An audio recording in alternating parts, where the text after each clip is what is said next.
네, 때로는 뛰어난 사업가, 뭐 미치광이 천재 또는 뭐 배우 세력의 대리자, 뭐 이런 수식어를 가지고 있는 이제 일론 머스크라고 하는 사람이 추진하고 있는 스페이스 X라고 하는 이제 우주 개발 사업과 그 스페이스 X를 이용한 이제 우주 인터넷을 서비스하는 방법들이 나오고 있습니다. 그래서 본 주제에서는 스페이스 X와 우주 인터넷에 대해서 간략히 살펴보도록 하겠습니다. 먼저 이제 스페이스 X는 장기적으로는 이제 달과 화성, 더 나아가서 이제 그 많은 행성들을 탐사하기 위한 이제 운송 수단과 어떤 그 기계, 거기에 사용될 기계들을 개발하기 위해서 만들어진 회사입니다. 그래서 이제 일부 사람들은 아직 지구도 개발이 다 안 끝났는데 무슨 우주냐. 그리고 우주에 나가봤자 뭐 공기도 없고 사람도 살 수 없는데 이거 너무 허황된 꿈이 아니냐라고 얘기를 많이 합니다. 그리고 아직도 많이 의심을 받고 있기는 합니다. 어쨌거나 이제 스페이스 X는 2022년 이제 그 이전에 시작된 지가 꽤 됐고요. 2022년 정도까지는 지구상에서의 로켓 실험을 많이 합니다. 그래서 지구의 저궤도상에 로켓으로 위성을 많이 띄워서 뭐 스타링크라고 하는 이제 우주 인터넷 사업을 지금 한참 진행 중에 있고요. 그리고 이제 얼마 전부터 그 달의 여신이라는 이름을 가진 그 아르테미스 프로젝트, 달 탐사 프로젝트에 참여를 하고 있습니다. 그리고 이제 2025년 이후부터는 이제 화성으로 이제 무인 탐사를 시작을 하는데요. 한 2년간은 화물 같은 거를 먼저 보내고 그 다음에 이제 사람이 가서 화성에 이제 도시를 건설하겠다. 뭐 이런 프로젝트를 진행 중에 있습니다. 네, 이 프로젝트의 가장 중심이 되는 게 이제 우주로 쏘아 올릴 그 로켓인데요. 스페이스 X가 2002년도에 설립이 돼서 쭉 그 팔콘이라는 이름의 이제 로켓들이 개발이 되어 왔고요. 2018년을 기점으로 이제 이름이 스타쉽이라고 하는 이름으로 바뀝니다. 모양을 보면은 위에 이 부분이 이제 2단 로켓에서 윗부분이 실제 우주로 날아가는 이제 우주선에 해당되는 거고요. 스타쉽이죠. 이 아래는 이제 지구 중력을 거슬러서 쏘아 올릴 부스터, 슈퍼 헤비라고 불리는 부분으로 나눠져 있습니다. 실제로 우주로 날아가는 부분은 이제 2단의 우주선이기 때문에 이 우주선 안에 사람도 타고 나중에 화물도 실어서 우주로 내보냅니다. 그럼 이제 달이나 화성이나 그 밖에 토성, 다른 행성들을 이제 탐사하기 위한 어떤 이제 기체가 되는 거죠.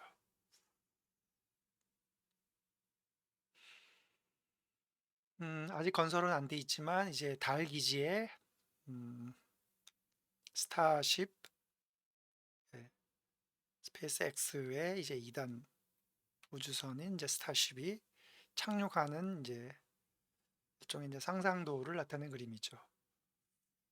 아르테미스 계획에서 스페이스 X의 스타쉽이 이제 달 착륙선으로 선정이 되었는데요. 그 선정 배경에는 뭐 스타쉽이 이제 로켓에 실려서 날아갔다가 나중에 이제 뭐 로켓도 재사용되고 스타쉽도 우주에 날아갔다 다시 되돌아와서 재사용이 가능하다. 비용이 상당히 효율적으로 이제 개발을 할 수 있는 거죠. 그리고 이미 지구상에서 로켓, 그 스타쉽을 쏘아 올리는 로켓, 랩터 엔진이 이제 검증이 여러 차례 돼서 안정적이라는 것과 우주선인 스타쉽 안에 화물 및 승무원들을 태울 공간이 상당히 넓다. 뭐 이런 점들을 들어서 아르테미스 계획에서 스페이스X의 스타쉽이 달 착륙선으로 선정이 되었습니다. 이제 2027년, 2030년 이후, 훨씬 더 이후가 될 수도 있는데, 이제 화성에 도시를 건설하려는 프로젝트의 일환이 이제 스페이스X의 어떤 궁극적인 목표 중에 하나인데요. 음, 이 상상도는 이제 지구에서는 부스터라고 하는 로켓의 우주선을 이제 실어서 쏘아 올렸지만, 화성에서는 이제 중력도 낮고 대기 밀도도 이제 높지가 않기 때문에 이렇게 쏘아 올릴 로켓 부스터가 필요 없고, 우주선 자체가, 스타쉽 자체가 그냥 자력으로 날아오를 수 있다라고 얘기를 합니다. 그래서 이런, 달은 물론이고 화성까지 왜 이런 짓을 하느냐, 굉장히 의심의 눈초리를 가지고 생각하는 사람도 많고, 또 다른 시각에서는 그 지구상에서 그 대항해 시대에 유럽에서 많은 배들이 아메리카 대륙으로 가서 상당히 많은 금과 은, 구리, 자원들을 채취해서 유럽으로 가져가서 엄청난 이제 부를 축적했던 사례를 들어서, 이제 지구에는 없는 희귀 자원들을 달이나 화성에 가서 채취를 해옴으로써 이제 우주 시대의 부국, 새로운 이제 우주 항해 시대를 대비하는 것으로 풀이하는 사람들도 많습니다. 네, 스타링크 프로젝트는 기존의 위성 통신망이나 해저 광 케이블의 단점을 개선하고, 어, 이런 뭐 유선 인터넷과 또 기존의 그 지상 셀룰라망이 가지고 있던 한계를 극복하기 위해서 제안된 이제 위성 인터넷 사업인데요. 2002년부터 시작된 이제 스페이스 X를 통해서 로켓 기술이 축적이 되고, 그로 인해서 이제 비용이 많이 저렴해지니까 이제 이런 아이디어가 이제 실행에 옮길 수 있게 된 거죠. 그래서 기존 현재 인터넷들을 보면은 이제 사막이나 오지, 밀림 고산지대, 또는 이제 바다 한가운데 선박이나 이제 하늘에 떠 있는 항공기에서는 이제 고속의 인터넷을 마음대로 사용하는 게 어렵습니다. 그래서 이제 스타링크는 이제 이런 문제들을 이제 본격적으로 해결을 하려고 시작을 했습니다. 초기 계획은 이제 약 12,000개 정도 위성을 지구 저궤도에 올리는데요. 그림에 보듯이 이제 빨간색, 흰색, 노란색, 파란색의 각각 다른 색의 위성들이 올라갈 거고요. 이제 궁극적으로는 이제 지구 전체를 위성이 아주 빽빽이 둘러싸는 이제 이런 형태가 될 텐데요.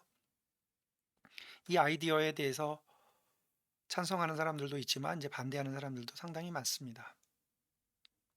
어쨌거나 현재는 이제 1기 계획, 초기 계획이 시작이 이미 됐고요. 빨간색은 이제 550km 상공에 1584개의 위성을 띄우는 거고요. 이미 뭐 거의 완성 단계에 있고요. 그 다음이 이제 1110km 상공, 약 2배 정도 되는 곳에 1600개의 위성을 띄웁니다. 그리고 좀 더 낮은 궤도인 335km에서 345km 상공에 7518개의 3기 위성을 띄우고요. 마지막으로 이제 북극 궤도에 1225개의 위성을 띄워서 스타링크의 초기 계획을 이제 완성할 계획입니다.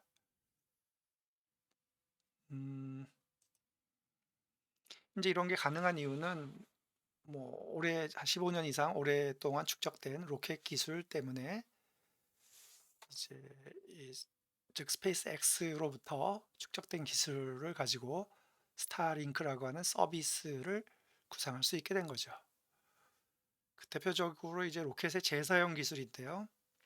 이렇게 로켓을 쏘면 이제 궁극적으로는 이제 지구 중력을 벗어날 때쯤까지는 이제 이 아래에 있는 이제 로켓 부스터가 이제 우주선을 쏘아 올려주는 거고요. 그리고 이제 그 이후에 이제 2단 점화가 되면서 우주선은 이제 지구를 벗어나게 되는 거죠. 지구 중력을 거의 벗어나게 되는 거고요. 이 로켓은 예전에는 그냥 땅에 떨어져서 파괴되거나 바다에 떨어져서 그냥 고물로 이제 수거가 됐었는데, 지금은 연료를 다 소모하지 않고 남겼다가 정해진 장소에 와서 착륙을 하게 됩니다. 그래서 이거는 연료만 채우면 계속 재사용을 할 수 있게 되는 거죠. 그리고 이제 지구 밖으로 벗어난 이 우주선도 나중에 기환 귀환을 해서 재사용하는 기술이 개발되고 있습니다. 그리고 각 그 우주로 나간 이 우주선 안에는 이제 우주에 띄울 위성들이 들어 있는데요. 이 위성들을 굉장히 꼼꼼하게 차곡차곡 쌓아서 적재할 수 있는 이제 기술을 개발을 한 거죠. 전체 우주선이 이제 스타쉽 우주선이 한 1200톤 정도 된다면 그 안에 한 430개 정도의 위성을 적재할 수 있습니다. 네, 지구 주변에 떠 있는 그 궤도벌 위성의 목적을 보면은요. 일단 그 정지 궤도 위성은 지구 적도 주변에 35,786km 딱 그 높이가 정해져 있습니다. 여기에 띄워야만 지구의 자전 속도와 동일한 속도로 위성이 적도 상공을 돌게 됩니다. 그러면 자전속 지구의 자전 속도와 동일하게 돌고 있기 때문에 지구에서 보면은 항상 이 위성이 특정 위치에 상공에 떠 있게 됩니다. 그래서 정지해 있는 것처럼 보이는 거죠. 대부분 이제 특정 지역의 이제 위성 방송이나 또는 이제 느리지만 인터넷을 서비스할 수 있는 용도로 사용이 되고 있고요. 그다음에 이제 중궤도, 미디움이죠. 중궤도는 주로 그 지표면에서 6천에서 2만 킬로미터 정도 상공에 배치가 되는데요. 대표적인 게 이제 위성 항법 장치용 GPS 위성입니다. 여기 그림에서 보면은 여기 보면 숫자가 7, 6, 8, 9 뭐 이렇게 바뀌는데, 이게 무엇냐면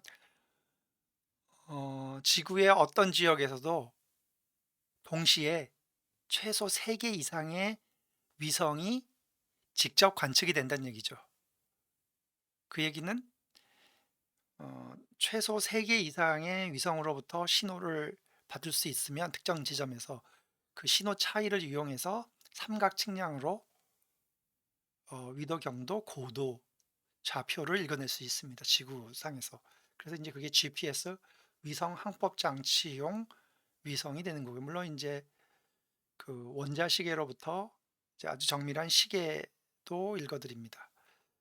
음, 지구 이 정지 궤도는 훨씬 더 높이 떠 있고 35,768. 여기는 이제 6천에서 2만 킬로니까 음, 지구상에 이제 인터넷 서비스를 할 때도 이제 프로퍼게이션 딜레이, 전파가 도달하는데 걸리는 그 지연 시간이 짧기 때문에 인터넷 속도도 조금 더 빨라질 수 있습니다. 그다음에 이제 저궤도 위성인데요. 이게 지금 이제 스타링크가 이제 이런 스타일인 거죠.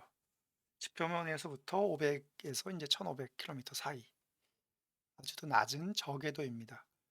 여기 이제 위성을 촘촘히 띄워가지고 이제 지구를 탐사하는 과학 탐사용이라든가 이제 스타링크처럼 고속의 인터넷 서비스를 제공하려고 하는 것, 목적이 됩니다.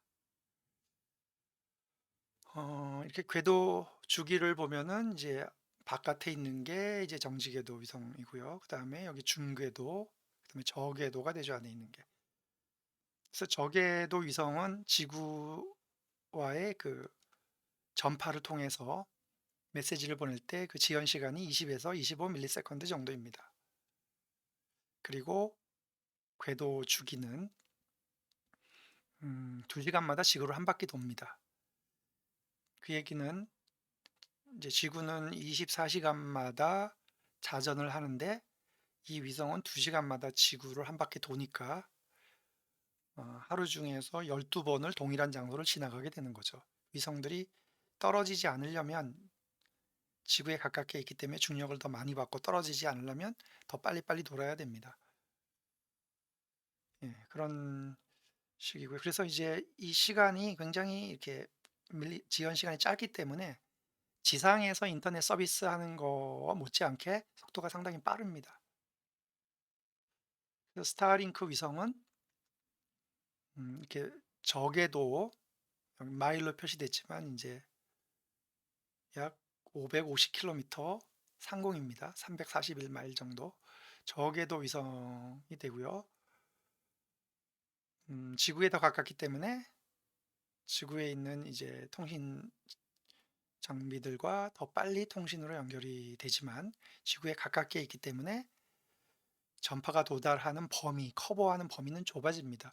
멀리 있으면 많은 걸 커버하지만 가까이 있으면 이제 좁은 지역을 커버할 수밖에 없습니다. 그러다 보니까 지구 전체를 커버하려면 위성들이 상당히 많이 필요합니다. 멀리 떠 있으면 위성 몇 개가 지구 전체를 커버할 수 있지만 가까이 있으면 위성이 아주 많이 필요합니다. 그래서 여러 개의 이제 소형 위성들을 스타쉽 우주선에다가 차곡차곡 잘 쌓아 가지고 음 보통 이제 기본적인 스타쉽이 한 430개 정도의 위성이 들어간다고 하니까요. 이걸 이렇게 쌓아서 발사를 시킵니다. 우주 발사체에 실어서. 그러면 이제 지구 중력을 벗어나서 이제 우주선들이 이제 우주로 나가면 지구 중력권을 벗어나게 되면 여기서 지구의 저궤도 상에서 예 위성을 펼쳐 가지고 전개를 시킵니다. 쌓아 가지고 올라왔던. 그러면 궁극적으로 초기에서 이제 12,000 개에서 궁극적으로 이제 42,000 개의 위성이 지구 전체를 감싸면서 이제 초고속 인터넷 서비스를 하게 됩니다. 이게 이제 스타링크 통신 위성이 제공해 주는 음 초고속 인터넷 서비스가 된다고 볼 수 있습니다.